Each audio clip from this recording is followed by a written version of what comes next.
ഞങ്ങളുടെ ഫാക്കൽറ്റി ആയിട്ടുള്ള സാറ് നേരത്തെ പറഞ്ഞു പോയിട്ടുള്ള എല്ലാ ട്രോമയിലൂടെയും കടന്നു പോയിട്ടുള്ള ഒരാളാണ് ഞാൻ 3 വർഷമായിട്ട് ട്രൈ ചെയ്തുകൊണ്ടിരുന്ന ആളായിരുന്നു. ഫസ്റ്റത്തെ എക്സാം കഴിഞ്ഞിട്ട് എന്തായാലും കിട്ടും എന്നുള്ള ഉറപ്പിലാണ് ഞാൻ വീട്ടിലേക്ക് പോയിട്ടുണ്ടായിരുന്നത് പോലും. എന്നിട്ട് ഞാൻ പറയട്ടെ, മെയ് 11-ാം തീയതി ഞാൻ ഈ മൂക്ക് പോയി കുത്തുന്നത്. കാരണം ആ ഒരു എക്സാം കിട്ടുമല്ലോ എന്നുള്ള സന്തോഷത്തിലാണ് ഞാൻ പോയി കുത്തുന്നത് പോലും. അത് കഴിഞ്ഞ് മെയ് 13-ാം തീയതി ഇവർ വന്ന് പറയുന്നത് എക്സാം ക്യാൻസൽ ചെയ്തു, ഇനി ഒരു എക്സാം കൂടി എഴുതേണ്ടി വരുന്നത്.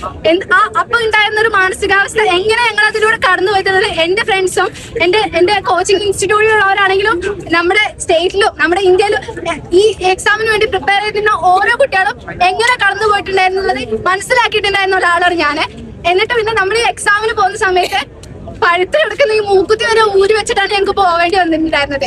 അപ്പൊ ആലോചിച്ച് നോക്കിക്കാം, ഇത്രയും നമ്മുടെ ഓർണമെന്റ്സും നമ്മുടെ വസ്ത്രത്തിൽ ഇത്രയും ശ്രദ്ധിക്കുന്ന ഈ ഒരു സിസ്റ്റം ഇതുവരെ നമ്മുടെ എക്സാമിനെ കുറിച്ച് ഒന്ന് ശ്രദ്ധിച്ചിട്ട് പോലില്ല. അതൊക്കെ ആലോചിക്കുമ്പോൾ ഇപ്പോഴും എനിക്ക് ആ ഒരു ടോം ആലോചിക്കുമ്പോ ഇപ്പൊ എനിക്ക് ഒരു സമാധാനം കിട്ടുന്നില്ല.